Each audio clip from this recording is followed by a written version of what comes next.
नमस्कार, जय हिंद बच्चों। बच्चों, आप देख रहे हैं कक्षा 7 की विज्ञान और इसमें हमारी पाठ्य पुस्तक है जिज्ञासा। इसमें अध्याय 2 है बच्चों। अध्याय 2 में हम इसमें पूरे अध्याय की जो मुख्य बातें हैं, इस पाठ का पूरा निचोड़ है जो वो करेंगे बच्चों इस वीडियो के माध्यम से। और हाँ, ये वीडियो कक्षा 7 के विज्ञान के लिए भी सही रहेगी। और जो कंपटीशन की तैयारी कर रहे हैं, जैसे एच टेट की तैयारी कर रहे हैं, सी टेट की तैयारी कर रहे हैं, या एसएससी या कोई भी कॉम्पिटिटिव एग्ज़ाम की तैयारी कर रहे हैं, तो उनके लिए ये वीडियो अच्छी होने जा रही है। तो ऐसे साथियों को भी इसे ज़रूर शेयर करें जो किसी भी परीक्षा की इस तरह की तैयारी कर रहे हैं। बाकी जो कक्षा 7वीं में बच्चे हैं, जिज्ञासा की पाठ्य पुस्तक में अध्याय 2 ये पूरा इस वीडियो में हो जाएगा। तो बच्चों, अगर आप चैनल पे नए हैं, चैनल सब्सक्राइब नहीं किया तो कर लीजिए, क्योंकि ये आपका चैनल है, आपकी अच्छे से तैयारी कराएगा।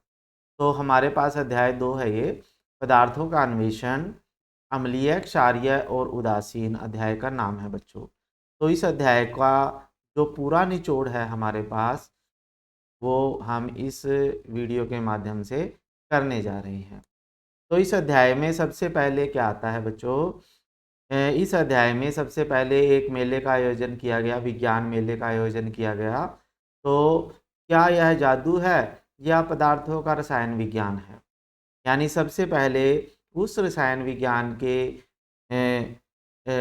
जो मेला लगा था, विज्ञान का मेला स्कूल में, तो उसमें गेट पे ही एक वाइट कागज़ दे दिया जाता था बच्चों को।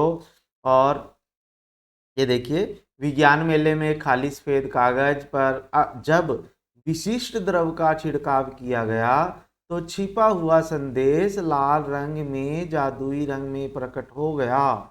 यानी जब वाइट कागज़ पे कोई भी स्प्रे करते थे, जैसे ये इधर दिखाया गया है, ये स्प्रे कर रहे हैं केमिकल का, और जो भी उस वाइट कागज़ पे लिखा जाता था, लिखा हुआ था, वो पहले अदृश्य था ऐसे। लेकिन जैसे ही स्प्रे छिड़का और वो उसमें लिखा हुआ जो भी संदेश था वो उजागर हो जाता है, दिखाई देना लग जाता है।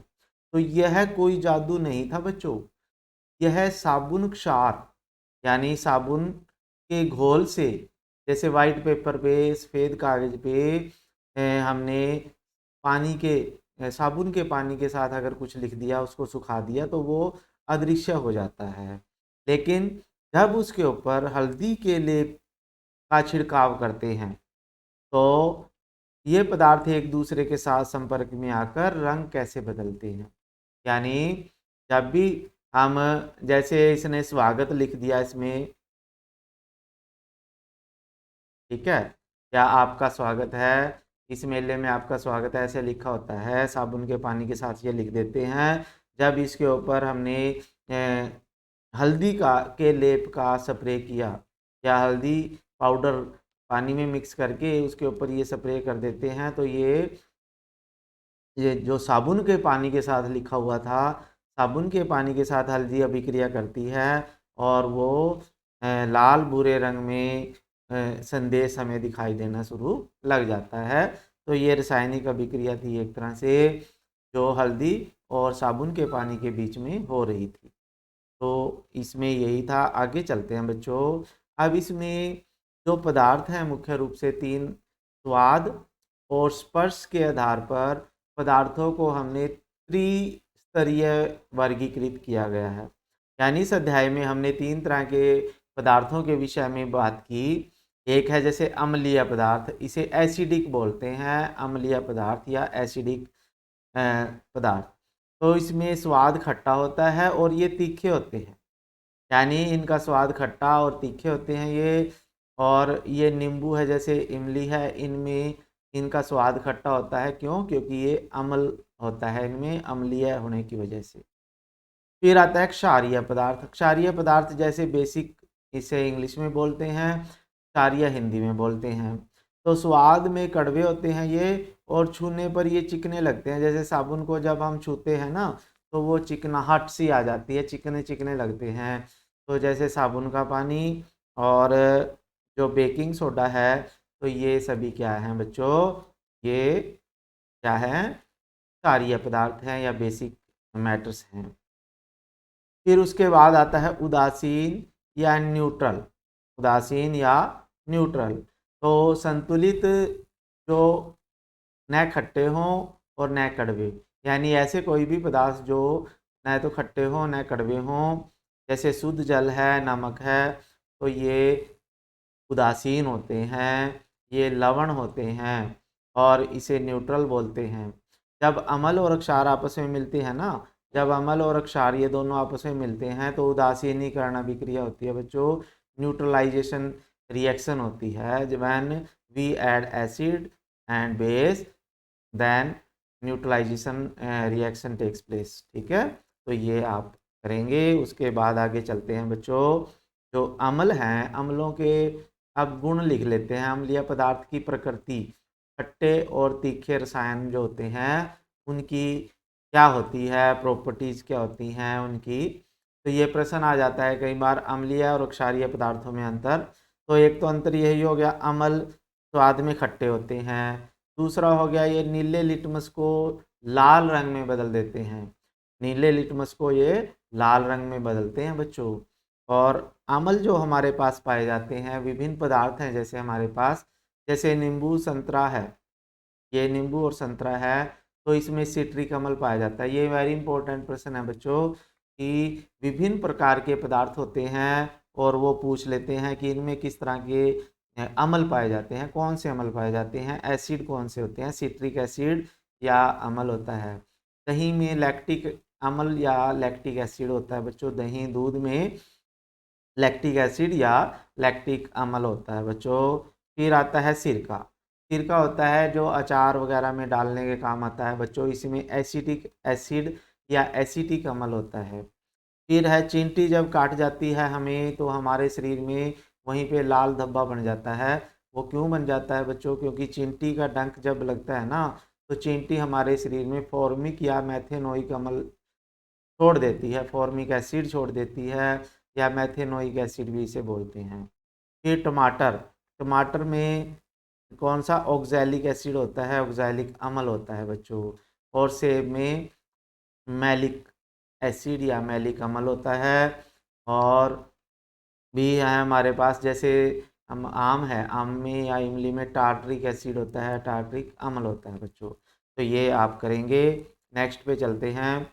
अब क्षारीय पदार्थों की या बेसिक सब्सटेंसेस जो होते हैं, वो उनकी प्रॉपर्टीज है, वो कड़वे होते हैं स्वाद में और छूने पर चिकने होते हैं और सफाई के कार्य में भी वो काम आते हैं।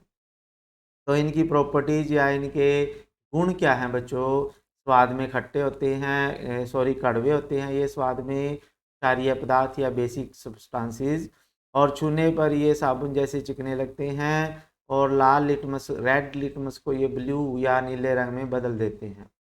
तो ये क्षारीय कुछ पदार्थ हैं हमारे पास जो दैनिक जीवन में उपयोग होते हैं। जैसे साबुन का घोल है बच्चों, तो ये नहाने और कपड़े धोने के काम में आते हैं। तो ये साबुन का घोल जो होता है वो क्षारीय होता है। फिर है बेकिंग सोडा होता है, मीठा सोडा भी बोल देते हैं इसे, तो ये इसे खाने का सोडा भी बोलते हैं। इसका नाम होता है सोडियम बाइकार्बोनेट। सोडियम बाइकार्बोनेट होता है बच्चों, Na2 बाइकार्बोनेट, Na2 नहीं सॉरी, NaHCO3 होता है इसमें। तो फिर है चूने का पानी। चूने का पानी जो होता है बच्चों, कैल्शियम हाइड्रोक्साइड इसका रासायनिक नाम होता है। और जो चूने जब हम करते हैं तो चूने का पानी भी क्षारीय पदार्थ होता है। और एक क्षारीय गोलियां डॉक्टर हमें देते हैं जब हमें एसिडिटी हो जाती है ना पेट में, तो छाती में जलन होती है, एसिडिटी होती है, खट्टी डकार आती है, तो क्षारीय गोलियां दी जाती हैं। डॉक्टर जो कहते हैं ना भाई खाली पेट लेनी है सुबह सुबह, तो वो क्षारीय गोली होती हैं जो हमारे पीत में, पित्ताशय में अम्ल आ जाता है, तो उसे न्यूट्रल, ज़्यादा अम्ल होने की वजह से उसको न्यूट्रल करने के लिए, उदासीन करने के लिए क्षारीय गोलियाँ दी जाती हैं बच्चों। ठीक है, फिर उसके बाद है हमारे पास नेक्स्ट क्वेश्चन, अगले स्लाइड पे चलते हैं। तो इसमें है जैसे उदासीन पदार्थ किसे कहते हैं, रासायनिक रूप से पूर्णतः ये संतुलित होते हैं। जैसे शुद्ध जल है, या नमक का घोल है या चीनी का विलयन है, ये सभी उदासीन होते हैं। तो उदासीन पदार्थ वो होते हैं जो न तो अम्लीय होते हैं और न क्षारीय होते हैं। ये लिटमस पत्थर या किसी भी अन्य सूचक के रंग में कोई भी परिवर्तन नहीं करते। इनके ऊपर किसी भी सूचक का कोई प्रभाव नहीं पड़ता या सूचक के ऊपर ये कोई भी प्रभाव नहीं डालते। ठीक है, फिर उसके बाद नेक्स्ट स्लाइड पे चलते हैं। तो इसमें एक नज़र है ये अम्ल क्षार की, इनके गुण भी हैं ये। स्वाद में अम्ल जो होते हैं बच्चों खट्टे होते हैं और क्षारीय पदार्थ कड़वे होते हैं और उदासीन में कोई स्वाद नहीं होता। ये स्वादहीन भी हो सकते हैं जैसे जल होता है और नमक होता है जैसे वो नमकीन भी होता है। स्पर्श करने पर कैसे लगते हैं, ये सामान्य होते हैं। जैसे नींबू के रस को आप उंगलियों में रगड़ो तो आपको थोड़ा खुरदरे से लग जाते आते हैं वैसे ये। और क्षारीय पदार्थ जो होते हैं बच्चों ये साबुन जैसे चिकने होते हैं और ये सामान्य उदासीन सामान्य होते हैं छूने पे। फिर है नीले लिटमस का प्रभाव कैसा होता है, ये लाल हो जाते हैं। यानी जब हम अमल में नीला लिटमस पेपर डालते हैं तो ये लाल हो जाता है, रेड हो जाता है। और क्षारीय पदार्थ को में जब हम नीले लिटमस ब्लू लिटमस पेपर को डालते हैं तो ये ब्लू का ब्लू ही रहता है, यानी कोई प्रभाव नहीं होता। और उदासीन भी के अंदर भी जब डालते हैं नीले लिटमस को कोई प्रभाव नहीं दिखाता। ऐसे ही जब लाल लिटमस पेपर को डालते हैं ना हम अमल में तो कोई प्रभाव नहीं डालेगा, वो लाल का लाल ही रहेगा, रेड ही रहेगा। और जब हम रेड लिटमस पेपर को हम क्षारीय पदार्थ में डालते हैं तो वो नीला या ब्लू हो जाता है और इसके ऊपर कोई प्रभाव नहीं पड़ता जब हम उदासीन यानी पानी वगैरह में डालें बच्चों। तो ये मुख्य है इसके एक पूरी नज़र थी गुणों के ऊपर। नेक्स्ट चलते हैं बच्चों। अब सूचक होते हैं, सूचक क्या होते हैं, सूचकों के ऊपर भी अध्याय में बहुत सारी बातें हुई। तो हम हर पदार्थ को जीभ से चख कर नहीं देख सकते, यानी सभी पदार्थों को हम ऐसा तो है नहीं भाई खट्टा है या कड़वा है उसको जीभ में चख के देखा जाए तो ये क्योंकि ये खतरनाक हो सकते हैं, क्योंकि यह खतरनाक हो सकता है। सूचक वे विशेष पदार्थ हैं जो अम्लीय या क्षारीय माध्यम के संपर्क में आने पर अपना रंग या गंध बदल देते हैं। तो सूचक हमें सूचना देते हैं बच्चों कि क्या ये अम्लीय पदार्थ है या क्षारीय पदार्थ है। सूचक या इंडिकेटर बोलते हैं इसे इंग्लिश में, इंडिकेटर्स। ठीक है, जो हमें एसिडिक और बेसिक पदार्थों के बारे में, सब्सटेंसेस के बारे में बताते हैं। तो सूचक दो प्रकार के होते हैं मुख्य रूप से, प्राकृतिक सूचक और कृत्रिम सूचक। प्राकृतिक सूचक में बच्चों आते हैं जैसे हल्दी है हमारे पास या लिटमस है, सबसे पहले हल्दी है, लाल गुलाब है और पत्ता गोभी है। ठीक है, लाल गुलाब का अर्क है, पत्ता गोभी है, लिटमस है, हल्दी है, ये सभी प्राकृतिक सूचक हैं जो हमें प्रकृति से मिलते हैं। और कृत्रिम सूचक क्या होते हैं बच्चों, जो मानव निर्मित होते हैं, जैसे फिनोल्फथलीन है या मिथाइल ऑरेंज। ये केमिकल्स होते हैं जो एसिड बेस की जब भी रिएक्शन होती है उसके साथ अभिक्रिया करते हैं और ये कलर चेंज देते हैं, रंग में परिवर्तन होता है इनमें। फिर आगे देखते हैं प्राकृतिक के रंगीन अलार्म, यानी प्राकृतिक सूचक जो है हमारे पास वो क्या क्या करते हैं बच्चों। देखो ये लिटमस है, सबसे पहले लिटमस जो होता है लाइकेन से मिलता है और लाइकेन जो हमें मिलता है कवक और शैवाल, कवक प्लस शैवाल।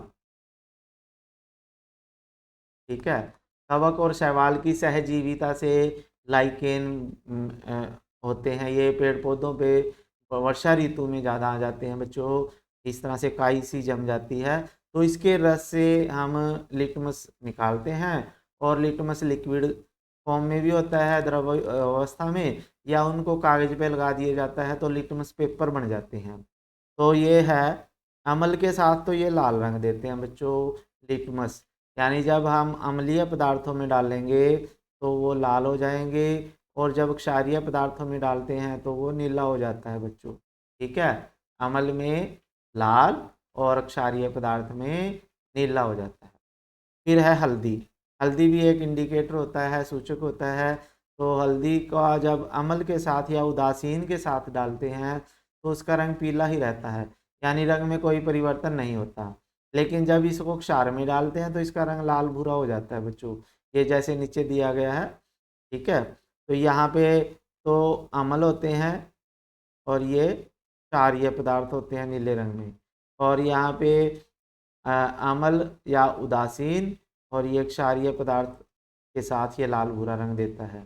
इसलिए हल्दी, जब भी कपड़ों पे सब्जी का दाग लग जाता है हल्दी वाला, तो उसको साबुन के साथ ना धोएं, क्योंकि वो रंग जो है और भी लाल भूरा हो जाएगा दाग। अच्छा, लाल गुलाब का अर्क कैसे इंडिकेटर का काम करता है?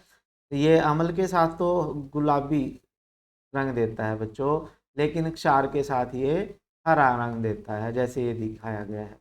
अम्ल में ऐसा रंग देगा और क्षार में ये हरा रंग देता है। फिर नेक्स्ट क्वेश्चन पे नेक्स्ट स्लाइड पे चलते हैं बच्चों। अच्छा, कुछ ऐसे भी सूचक होते हैं, इंडिकेटर्स होते हैं, जो घ्राण सूचक या ऑल्फैक्टरी इंडिकेटर्स बोलते हैं, ऑल्फैक्टरी इंडिकेटर्स या गंध से पहचान। कई बार बच्चे हमारे पास ऐसे भी होते हैं पढ़ने में जो दृष्टि बाधित होते हैं, यानी जिनकी आंखों की रोशनी नहीं होती, तो वो कैसे इनका पता लगाते हैं, या हमें कई बार खुद भी ऐसे करना पड़ता है। जैसे दृष्टि बाधित छात्रों के लिए, या जब रंग देखना संभव न हो, तो अब गंध जो होती है सूचकों का उपयोग किया जाता है, गंध सूचकों का उपयोग किया जाता है।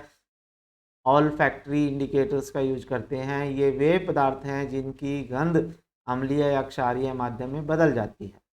जैसे हमारे पास ऑल फैक्ट्री इंडिकेटर्स है, प्याज है जैसे, या हमारे पास है वेनिला और लौंग है जैसे, ठीक है। तो ये फ्लावर्स होते हैं, ये लौंग आप देखते हो। तो ये ओल्फैक्टरी इंडिकेटर्स या घ्राण सूचक की तरह ये काम करते हैं। तो ये क्षारीय माध्यम में इनकी विशिष्ट गंध पूरी तरह से गायब हो जाती है।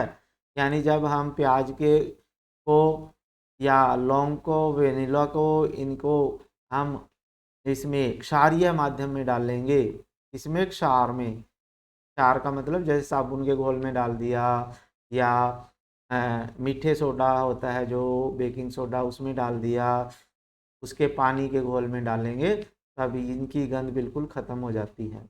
लेकिन अगर हम अम्लीय माध्यम में इसको डालते हैं तो इनकी गंध वैसी की वैसी रहती है। तो इस प्रकार से हम गंधीय सूचक का उपयोग कर सकते हैं अम्ल क्षार की पहचान करने के लिए। फिर आगे चलते हैं साथियों। अब ये देखिए, सूचक टूल किट है, ये जल्दी से आप याद रख सकते हो। जब हम हल्दी को क्षार में डालेंगे तो उसका रंग लाल भूरा हो जाता है बच्चों, और जब गुलाब के अर्क को क्षार में डालते हैं तो उसका रंग हरा हो जाता है, और जब गुलाब के रस को अम्ल में डालते हैं तो ये गहरा गुलाबी हो जाता है, और जब नीले लिटमस पत्र को अम्ल में डालते हैं तो वो लाल हो जाता है, और जब हम लाल लिटमस पत्र को क्षार में डालते हैं तो वो नीला हो जाता है। तो ये आप ये अच्छे से याद कर लें, कई बार ये बात आ चुकी है। फिर उसके बाद है आपके पास आगे की बात, चलते हैं उदासीनीकरण अभिक्रिया क्या होती है बच्चों। जब अम्ल और क्षार आपस में मिलाए जाते हैं तो जल और लवण बनता है, और उसमें से गर्मी ऊष्मा भी निकलती है, तो इसे उदासीनीकरण अभिक्रिया कहते हैं। जब किसी अम्ल और क्षार को उचित मात्रा में मिलाया जाता है तो वे एक दूसरे के प्रभाव को पूरी तरह से नष्ट कर देते हैं। इस प्रक्रिया से उत्पन्न नया पदार्थ लवण कहलाता है, जिसे हम साल्ट भी बोलते हैं, जो सामान्यतः उदासीन या न्यूट्रल होता है। और इस प्रक्रिया को हम में को न्यूट्रलाइजेशन कहते हैं या उदासीनीकरण अभिक्रिया कहते हैं। इसमें ऊष्मा या गर्मी भी उत्पन्न होती है बच्चों। यानी जब अम्ल को क्षार के साथ मिलाएंगे तो ऊष्मा पैदा होगी, लवण यानी नमक बन जाता है, जैसे नमक आप लवण देखते हो ना, नमक प्लस जल बनता है, और ऊष्मा भी बनती है इसमें, ठीक है। तो ये तीन बातें बनती हैं, तो इसे उदासीनीकरण अभिक्रिया कहते हैं। अब ये जो हमारे पास मिलेगा ना, तो ये उदासीन होगा, ना अम्लीय होगा, ना क्षारीय होगा, तो इसे उदासीनीकरण अभिक्रिया कहते हैं। फिर नेक्स्ट में चलते हैं, उदासीनीकरण अभिक्रिया के हमारे जीवन में बहुत सारे उपयोग हैं बच्चों। जैसे चींटी का डंक हमें लग जाए, या चींटी हमारे शरीर को काट जाए, या मधुमक्खी काट लेती है, या कई जानवर ऐसे होते हैं उड़ते हुए तो वो भी हमें काट लेते हैं। तो चींटी के डंक में फॉर्मिक अम्ल होता है बच्चों, जो त्वचा में दर्द और जलन पैदा करता है। तो उससे बचने के लिए हम क्या कर सकते हैं, त्वचा पर नमी युक्त बेकिंग सोडा लगाएं। यानी बेकिंग सोडे में थोड़ा पानी डालें और उसको जहाँ पे भी चींटी ने काटा है वहाँ पे लगा लें, और रगड़ने से अमल जो होता है उसके अंदर गया हुआ, तो वो बेकिंग सोडे के साथ अभिक्रिया करेगा और हमें तुरंत आराम मिलता है। तो इसे उदासीनीकरण की अभिक्रिया का हमने उपयोग कर लिया देखो अपने जीवन में। फिर ऐसे ही मिट्टी का उपचार जब हमें करना होता है, अक्सर किसानों को, या जब भी हम अपनी बागवानी घरों में भी गमलों में पौधे लगाते हैं, तो रासायनिक उर्वरकों के कारण मिट्टी अत्यधिक अम्लीय या क्षारीय हो जाती है, जिससे पौधे सीधे नहीं बढ़ते, यानी पौधे बिल्कुल सूखने लग जाते हैं। तो उसका क्या कारण हो सकता है बच्चों, या तो मिट्टी अम्लीय हो जाएगी। अगर मिट्टी अम्लीय हो गई तो आप इसमें क्षार मिला दें, चूना मिला दें, चूना गिरा दें, ठीक है। और या मीठा सोडा भी इसमें डाल सकते हो अगर आप गमले वगैरह में देख रहे हो। और अगर मिट्टी क्षारीय है बच्चों, तो जैविक खाद या कंपोस्ट खाद डालते हैं जो अम्ल छोड़ती है और वो अम्लीय हो जाती है। यानी अगर आपके पास मिट्टी अम्लीय है तो आप चूना डालोगे, चूना। कई बार खेतों में भी किसान ना, तो कट्टों में आते हैं, बैग में आता है, चूना डालते हैं खेतों में। जब वो उसके डॉक्टर्स वगैरह से वो मिट्टी की जांच कराते हैं कि ये अम्लीय है क्षारीय है। फिर है जैविक खाद या कंपोस्ट तब डालते हैं जब मिट्टी क्षारीय हो। कैसी हो, क्षार, मिट्टी क्षारीय हो। तो मिट्टी में कंपोस्ट गोबर की खाद डालते हैं, पत्तियों की खाद डालते हो, या गमलों में तो आप जो हमारी रसोई से सब्जियों के छिलके या फलों के छिलके निकलते हैं उनको आप गमले में डाल सकते हो, तो वो भी क्षारीय मिट्टी को अम्लीय बना देते हैं। फिर उसके बाद एक और कारण है कि पर्यावरण संरक्षण के लिए कारखानों का अपशिष्ट और जलीय जीवन, यानी ये खतरा है बच्चों। खतरा क्या है, अधिकांश, जैसे ये फैक्ट्री है, फैक्ट्री से जो निकलने वाला कचरा है ना, अगर हम इसको ऐसे ही डाल देते हैं नदी में, तो ये कचरे में अम्ल होता है बच्चों। क्या होता है, अम्ल। तो अम्ल जब पानी में मिलेगा तो ये बेचारी मछलियाँ हैं ना जो, या और भी जीव जंतु हैं, ये मर जाएंगे, ठीक है। तो लेकिन सरकार क्या कहती है कि जब भी फैक्ट्री से जो भी कचरा निकलेगा, पहले उसको किसी न्यूट्रलाइजर में डालें। न्यूट्रलाइज का मतलब उदासीनीकरण उपकरण लगवाना चाहिए, यानी इस कचरे को पहले उदासीन करो, क्षारीय पदार्थ के साथ इसकी अभिक्रिया कराएं, तो ये अम्ल और क्षार मिलके उदासीन होगा। फिर इसको साफ करके फिर आप नदी में छोड़ सकते हैं, जिससे जलीय जीव जो हैं वो भी प्रभावित ना हों। तो इसमें यही लिखा है कि अधिकांश कचरा, औद्योगिक कचरा अम्लीय होता है। यदि इसे सीधे जल स्रोतों में बहने दिया जाए तो यहाँ मछलियाँ और जलीय जीवों को बहुत नष्ट कर सकता है ये। तो आप ऐसा ना करें अगर फैक्ट्री के मालिक हैं, या आप भी इस समस्या से कहीं ना कहीं जूझ रहे हैं, तो फैक्ट्री को या सरकार को आप बोल सकते हो। कारखानों में इस अम्लीय अपशिष्ट को जल स्रोतों से विसर्जित करने से पहले इसका समाधान है ये, इनमें क्षारीय पदार्थ मिलाकर उन्हें उदासीन न्यूट्रलाइज किया जाना चाहिए। और यह अनिवार्य है। अनिवार्य है का मतलब, जब भी सरकार से कोई भी फैक्ट्री की लगाने की परमिशन लेता है तो सरकार को ये उनको निर्देश देती है कि आपकी फैक्ट्री के कारण आसपास प्रदूषण नहीं होना चाहिए, कोई भी प्राकृतिक संसाधन खराब नहीं होना चाहिए। तो ये अब लास्ट में हमारे पास जो एक वैज्ञानिक हमारे हुए हैं, श्री आचार्य प्रफुल्ल चंद्र रे, ये 1861 में इनका जन्म हुआ और 1944 तक ये रहे। 1944 में इनकी मृत्यु हो चुकी थी। इन्होंने भारत के इतिहास में वैज्ञानिक ने बहुत अच्छा कार्य किया बच्चों, बहुत तगड़ा कार्य किया, इसलिए इनको आधुनिक भारतीय रसायन विज्ञान का जनक कहते हैं। आधुनिक भारतीय रसायन विज्ञान का जनक कहते हैं। क्यों कहते हैं? क्योंकि इन्होंने 1901 में भारत की पहली फार्मास्यूटिकल कंपनी स्थापित की।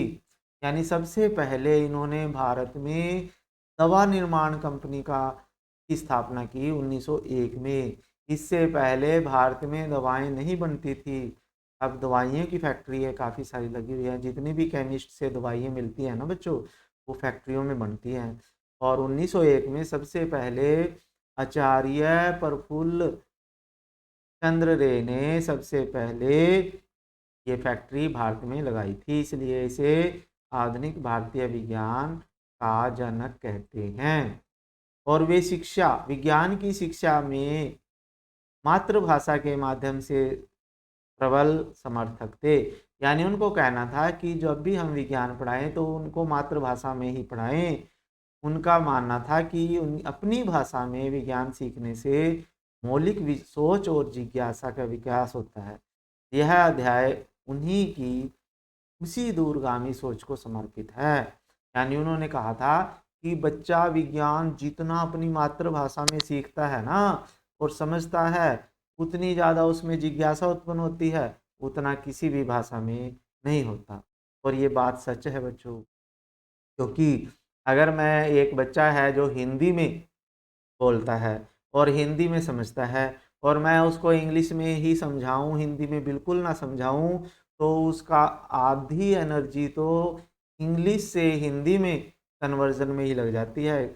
इंग्लिश के ऐसे वर्ड वो पहले ही सोच के पहले ही डिमोटिवेट हो जाता है, हतोत्साहित हो जाता है। तो हमें अपनी कक्षा में भी ये कोशिश करनी चाहिए कि जिस कम्युनिटी से बच्चे आ रहे हैं हमारी कक्षा में, किस एरिया से आ रहे हैं, कि वो पंजाबी ज़्यादा अच्छे से समझते हैं, हिंदी समझते हैं, या जो भी लैंग्वेज समझते हैं, तो हमें अध्यापक होने के नाते हमारा फ़र्ज़ बनता है कि हम उनको हिंदी उसी लैंग्वेज में समझाएं पहले। ठीक है? बाकी इंग्लिश में भी समझना चाहिए, और हिंदी में भी जितनी ज़्यादा हम लैंग्वेज में समझेंगे, उतना ज़्यादा हम अपने आप को भी एक्सप्रेस कर सकेंगे दूसरों के सामने। ठीक है साथियों, आज की कक्षा में इतना ही था। फिर मिलेंगे बच्चों, आशा है आपको समझ में आए होंगे। ठीक है, फिर मिलेंगे। Thank you. जय हिंद बच्चों, जय भारत।